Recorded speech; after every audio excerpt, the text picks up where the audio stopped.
All right. Well, good morning. Would you please tell me your full name? Terry Allen McCarl. And where are you from, Terry? Originally from Miller, South Dakota. Where I was born and raised and went to school. And then where did you join the service from? Went into the service from South Dakota. My wife and I were living in Huron, South Dakota at the time. This was in January of '68. And my first assignment was to Fort Sam Houston, Texas, for Medical Service Corps Officers Basic. And that's how it all began, I guess. So where did you go to school for before you joined the service? I went to South Dakota State University in Brookings, South Dakota. Okay. And then you joined to be a medical? What was your job when you joined the service? I went in as a Medical Service Corps officer. Okay. Through ROTC at South Dakota State University. And Medical Service Corps is not doctors, it's people that help doctors, I guess, or work with doctors in medical supported areas. And you said, I'm sorry, where was your training at for this job? Where did you train at? Fort Sam Houston, Fort Sam Texas, Houston, in San Antonio. Okay. I was there for 4 months.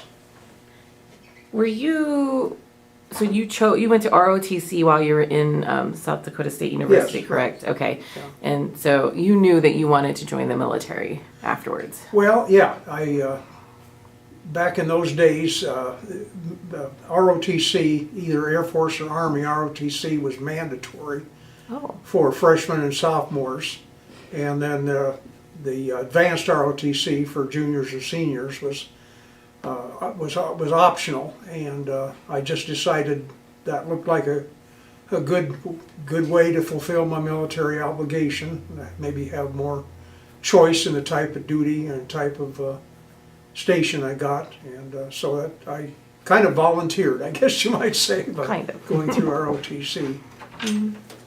Sorry. No worries. Here you go, brother. Thank you. With any luck, it'll taste something like chow coffee. Something like what? Chow coffee. Okay. That could be good, could be bad. Real coffee. Enjoy your day, sir. Thank you.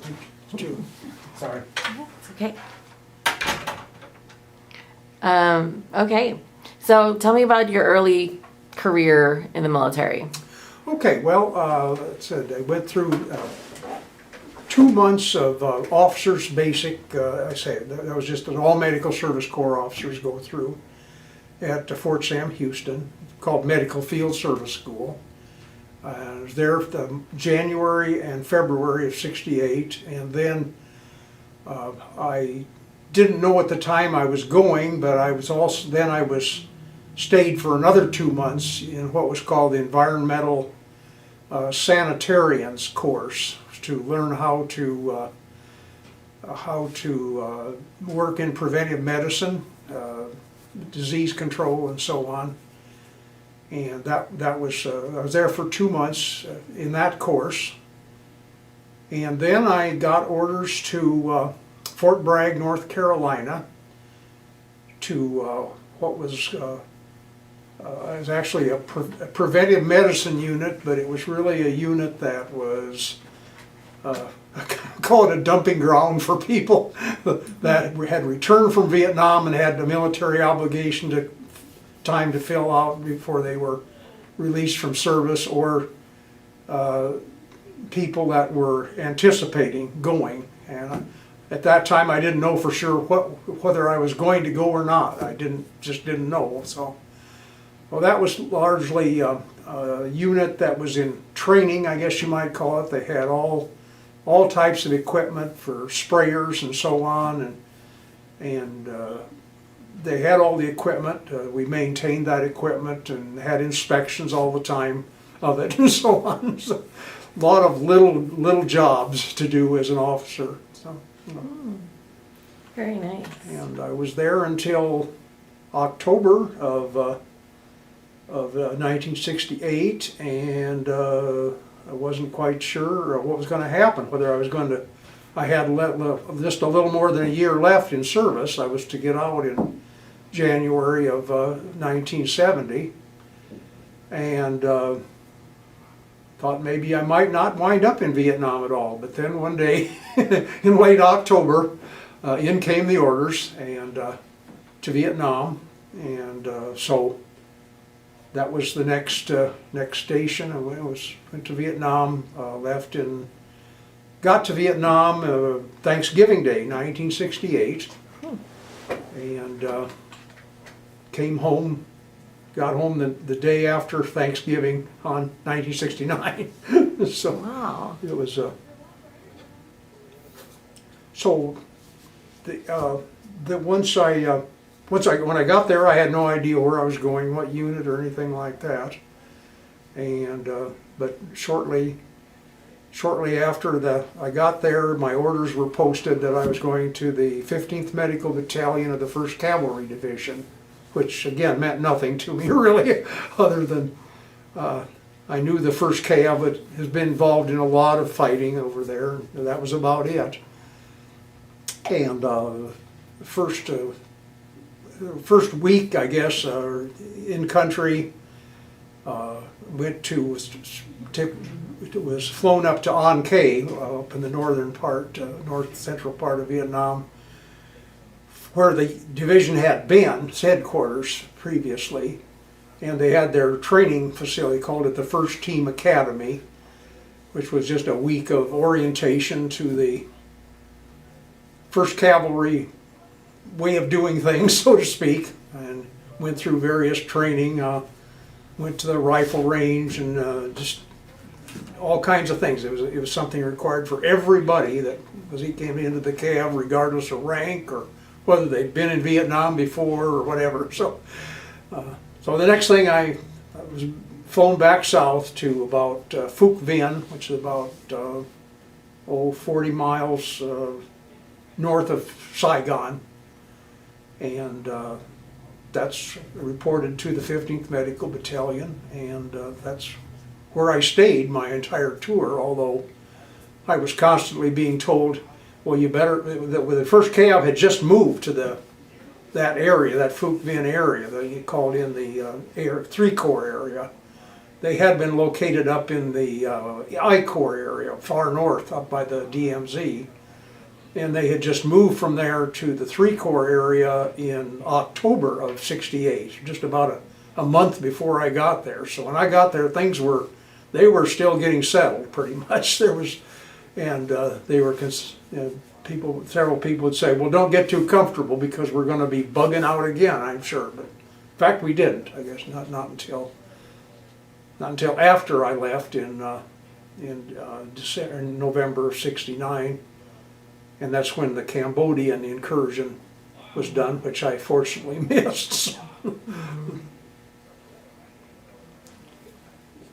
So you spent a year in Vietnam, in country. What are some of your personal experiences from that time? The main thing I was involved in, as I said, was preventive medicine, and that means a lot of things. I was actually, my job was division sanitarian, 1st Cavalry Division sanitarian. So I was the only one, and actually that position had just been created. I was the first one to ever fill that position. It was kind of like in late '68, I guess, someone said, well, every one of our divisions should have a sanitarian. So when I got to the airport to leave Vietnam, here were all of my classmates from the course that we'd taken at Fort Sam Houston. And I still keep in touch with a couple of those guys from other divisions. We still get together by Zoom or whatever and visit. haven't had a physical reunion yet, but maybe we will before too long. But that was, the job was mainly, I was working, I was a first lieutenant, or actually I was still a second lieutenant when I got there. I became promoted to first lieutenant about a month later, and I had my full year in as a second lieutenant in January of '69.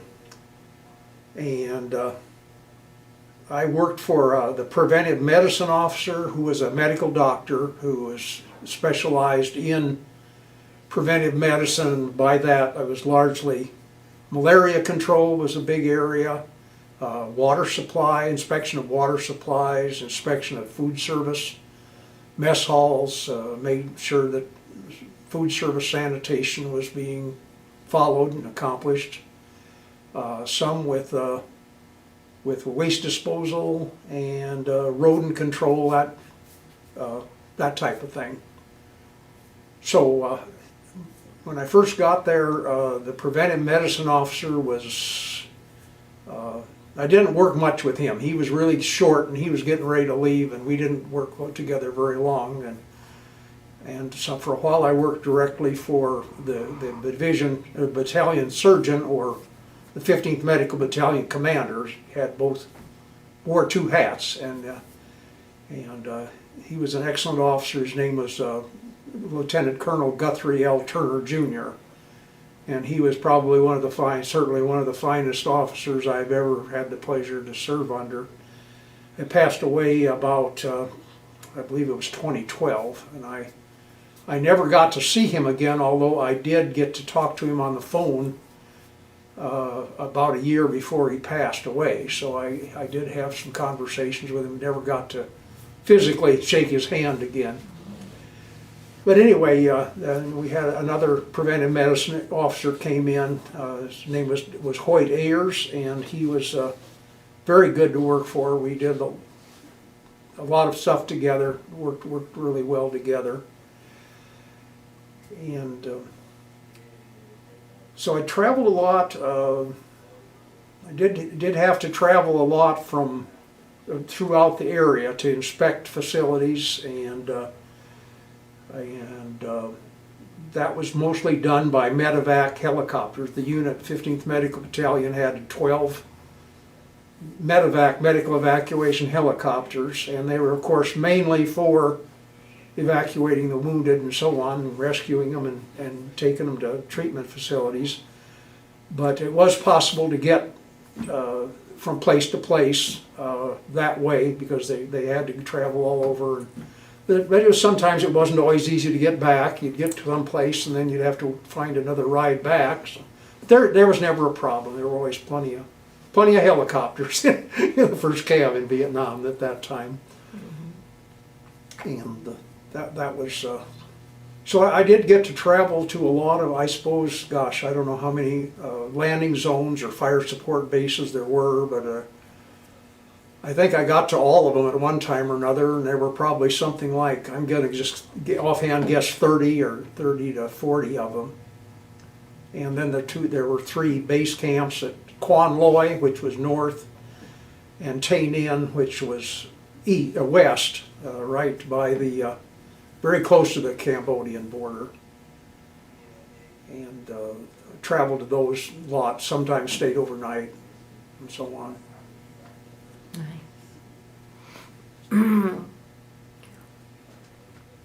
Can you tell me about when you got back from Vietnam? When I got back, let's see, You didn't have much time left in your service, right? I didn't, yeah, I got back in, like I said, it was right after, got back the day after Thanksgiving. And at that time my wife had been, she'd gotten a job teaching in high school. She was very fortunate to get a job in the fall semester when I left. She was able to get a job, and then another job, the same continuing into the spring semester. And so when that was in the little town of Freeman, South Dakota, which wasn't far from her her hometown of Scotland, South Dakota. These are all in the southeast part of the state. And we just stayed a few months there till the semester was over, and then we went back to South Dakota State University, where we'd originally met, and both went to graduate school there. And then, actually, when I got back from Vietnam, I only had like a month of service left, so I was eligible to just be released, which I was. I don't know what the restrictions were. I think if I'd had 2 months left, I guess I'd have probably had to go to some place like Fort Bragg and spend a month just completing the time. Mm-hmm. But they didn't have to. That worked out. So went back, got our master's degrees, and I was in the academic area of civil engineering and the called environmental engineering branch of that, which is mostly water treatment and wastewater treatment and that sort of thing. So I'd had a little bit of my Vietnam experience was helpful in my civilian career, but nothing very directly. But that was fine. That was fine. I was able to. I got into working for consulting engineer. We moved to Omaha at that time. Let's see, that would have been March of '71 when we're done with our degrees, and that's when I went to work for a consulting firm there. Worked there for about 14 years, and then for another firm. I actually wound up working for about 4 different private firms, and then in 2005, I semi-retired and went to work for the Nebraska Department of Environmental Control, or Environmental Quality, and worked there for 6 years, and then retired and we moved to Plattsmouth. So that's where we've been ever since. Mm-hmm. Been there for 10 years now. How involved are you in Vietnam Veteran Associations, VFWs, American Legions? Yeah, I am. I'm heavily involved in some of them. Let's see. Well, first of all, I'm my own unit, 15th Medical Battalion Association. I kind of found them, I guess you might say. I really didn't do much as a veteran. It wasn't that I wasn't proud to be a veteran, have been a veteran, and so on, but I just really didn't. When I was working in my civilian career, I just really didn't have the time or the interest. I never joined a veterans organization. Then in 2011, I started, I retired, and I just kind of got the box of stuff out of the attic and looked through it, and I thought, gee, it'd be kind of interesting to find out if I could reconnect with some of these guys. And I did that, and thanks to the internet, I was able to reconnect with, about, I'd say 30 people that I served with. And still am connected with many of them. But that anyway, I joined the 15th Medical Battalion Association in 2013, I guess it was. And in 2016, I became their historian, and I've been their historian, and also I was elected secretary at their reunion in 2021. So that's my big organization. I also joined the 1st Cavalry Division Association and in about 2013. And that's a very large organization, but I became historian for them back in March of 2020. So I was a service historian for 2 organizations, but I am a life member of Vietnam Veterans of America, Chapter 279, and I'm also a life member of the VFW. And I guess that's it. I have never joined the American Legion. I might sometime, I guess, but keeps me busy with what I have. Yes. I am, as a historian for both the 15th Medical Division. Beg pardon? The historian job that you have? Yes. That's interesting. Have you I guess, I mean, do you have any stories or that you've learned about the history of the 1st Cav or the 15th Medical Battalion? Interesting. Oh yeah, I have, there's not a really, as far as the 15th Med Battalion, there's not really a good, no one has ever really sat down and written a comprehensive history, and I have thought about doing that, although I don't think I have enough material, but I keep finding information and publishing it, and making it available. And the 1st Cav Association, or the 1st Cavalry Division Association is historian. I write a column for their newspaper, which comes out every other month, and on a historical subject. Oh, nice. And that's kind of interesting.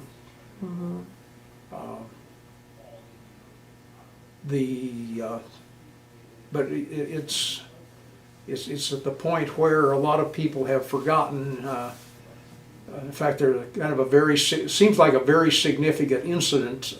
In fact, recently that I was looking into, that according to a certain history, there was a time when reportedly in October of 1971, medevac helicopter, the medical helicopters were to be, before that time they were painted OG, olive green, and with red crosses on them. And in October of 71, reportedly, they were ordered to paint the helicopters white and put red crosses on them. The theory being that maybe if the enemy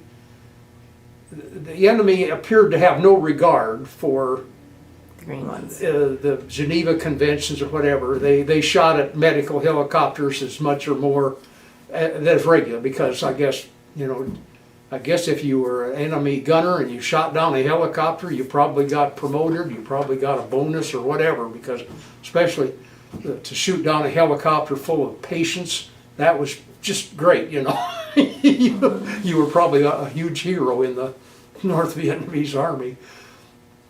But anyway, supposedly this was done, and but I have been contacting, I've talked to like 6 people that were there at that time. That was well after I was gone.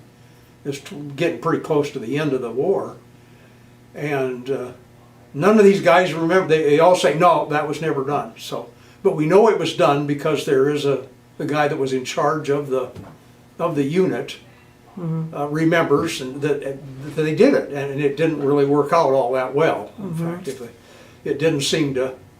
It didn't. The theory was, well, if they know we're a non-combatant helicopter, we're a white, we're doing, maybe they won't shoot at it as much. Well, I guess some people say, well, I think we got shot at more because we were a better target. You can see them better, yeah. But anyway, it's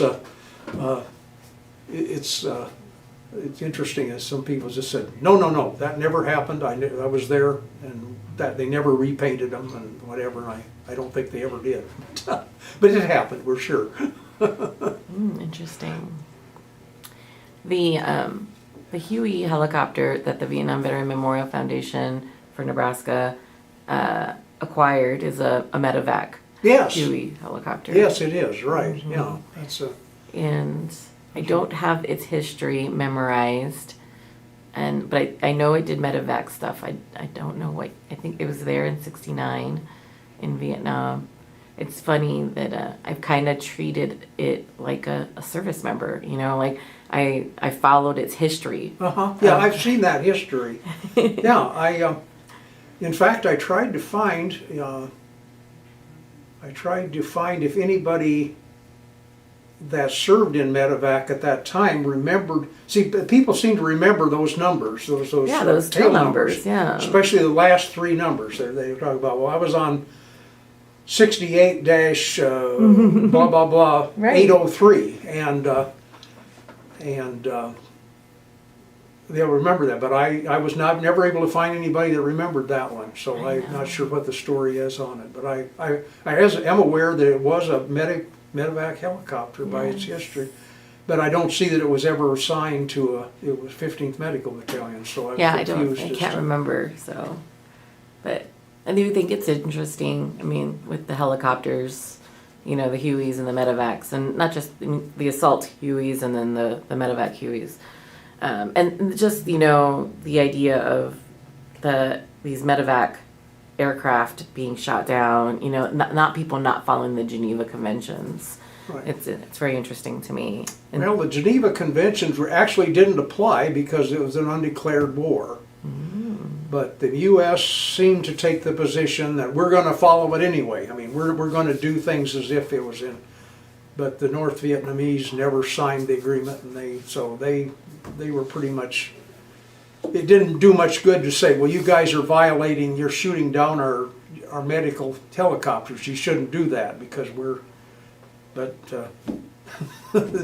didn't seem to make much difference. I guess that it was. yeah.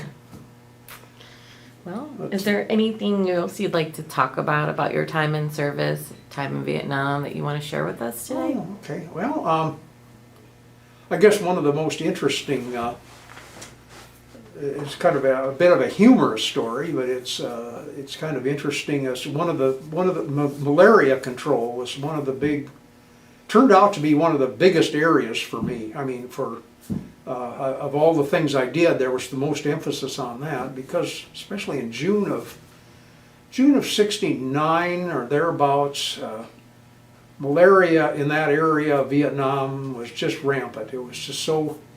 It was just. It was the commanders of like infantry units were just losing their minds because so many of their troops were unable to fight because they had malaria, and sometimes they would malaria. While malaria was not a threat, a life-threatening disease. I mean, it's kind of interesting. There were only something like less than 100 U.S. service people that died of malaria in Vietnam. Almost nothing, you know, compared to out of 58,000. But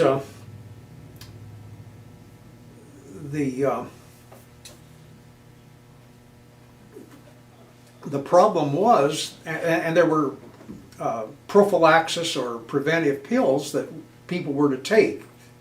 They were ordered to take them. Everyone was to take what they called the big orange pill, a chloroquine primaquine pill. That was a tablet. They were to take that once a week. And there was, in certain areas of Vietnam where it was an endemic, where falciparum malaria was possible, a really quite deadly form of malaria, people were to take a daily little white pill called Dapsone. Well, the orange pill gave people terrible diarrhea. Almost everybody. I mean, everybody really was affected about the same way. And it was so bad that a lot of people just said, I'm not taking it. I don't care. I'm not going to take it. And so anyway, like I said, commanders there were whole companies of men that were unable to function because of people out sick with malaria. So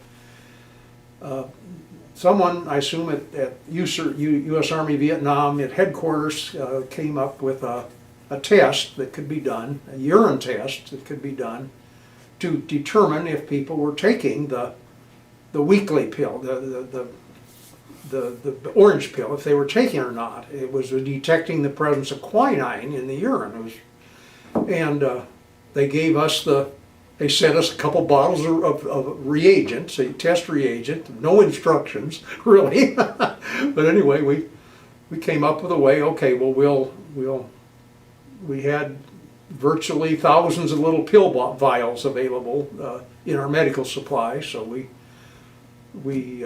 came up with a plan. The preventive medicine officer and I came up with a plan that we would take these pill vials out, put labels on them to put people's names on, and go out to where the troops were, and usually when they were at a landing zone or a fire support base, you know, on a kind of what you'd call a stand-down basis. They weren't in combat at that time. They were taking some time off to rest and recuperate and go back to the field. So we'd fly out there. The commanders were more than happy to give us, take us wherever we wanted to go, and it was the closest to being treated like royalty that I ever was in the Army. I mean, they really appreciated what we were doing. So we'd go out, and it would be like a surprise. We'd arrive there, and the commander would, or the first sergeant of the company would call a formation and tell everybody, okay, you're going to give these guys here a urine sample. And I remember looking at their faces of people with, oh my gosh, I'm going to get caught. I didn't, But anyway, and a lot of people say, oh, I can't, I just went. Well, drink some water and wait around. We're not leaving without a sample from you. So anyway, we would test them right there on the. I mean, we'd get all the vials together for something like a couple hundred guys probably, and we'd test them and then give the results. So you get a roster of personnel from the company commander, and you put on there a plus or a minus. And the very first one we did for the very first company was only 10% positive. Only 10% of them indicated that they'd taken the pill. So of course that was the commanders then had something that they could say. There was a chance for errors. I mean, there were false positives just like there is on virtually any test, but they had the leverage. Then they could go to their guys and say, hey, you're going to take that pill, or you test negative again, you're going to be punished. You're going to get an Article 15 punishment or something like that. So we did that for quite some time. Eventually the percentage went up to 10, it got up to like 10% negative only, 90% positive. Never got better than that, however. But that was kind of interesting. We actually wound up teaching. There was so much demand for that testing that the battalion surgeons, each battalion, infantry battalion, had a battalion surgeon and medics, and then they learned how to do the tests, and we gave them the reagent, and they could test their own people whenever they wanted to. So that was that was a kind of interesting part of the job. Yeah, it was a fun story. The malaria thing is interesting in the sense where, like you said, it wasn't a very deadly thing, but it did take people out of work, which Yes. then, things didn't get, if you thought about the impact of that, of them not being able to go out on patrol or, Right, yeah. Fly a helicopter that day or, Right. I mean, it got to the point where, like, a unit was so decimated, so in effect they couldn't fulfill their mission. And Yeah, of course, they couldn't do their this mission. can't happen. So yeah. that was as kind of strange and mundane as it sounds like. That testing was probably the most important thing that I was involved in that year, I guess. Because it got people to take the To pill get them to take it, yeah, to get them and be, to where, fit for duty. it was people would, they usually they'd give it to people in formation. As the squad leader, they get into formation. The squad leader would go through and make sure he watched everybody take the pill. But however, people got very, very astute at sticking it under their tongue and spitting it out later. and so that was an interest. That was probably one of the most important things I did. Mm-hmm. But 10% of the unit being out for malaria versus 90% of the unit being out for malaria is better, in terms of that. I guess that process. You can still do your mission with 90% of your unit. Oh yeah. You yeah. cannot do your You can't mission do it with- with right. only 10% of your unit. Yeah. Especially if that 10% is probably upper management. Yeah. Well, Terry, I mean, if either, unless there's something else you would like to tell me about, is there any, you know? I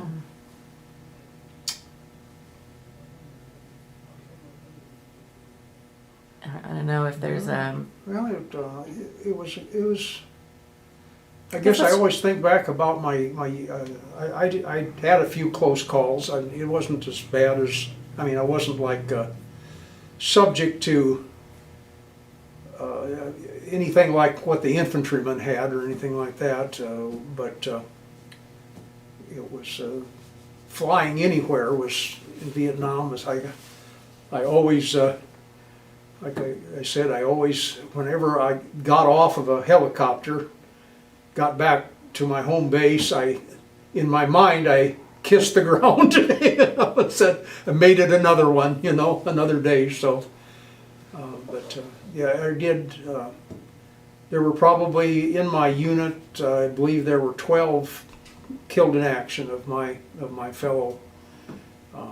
Only, that was over a period from 1965 through 71, and I only knew personally a couple of them, but in the case of one, his daughter has contacted me, and we've been able to give her some information about her father, which she's been very grateful to get. That type of thing. That's the type I enjoy, being the historian. Reuniting people is one of my favorite things to do if I can, but it's very difficult.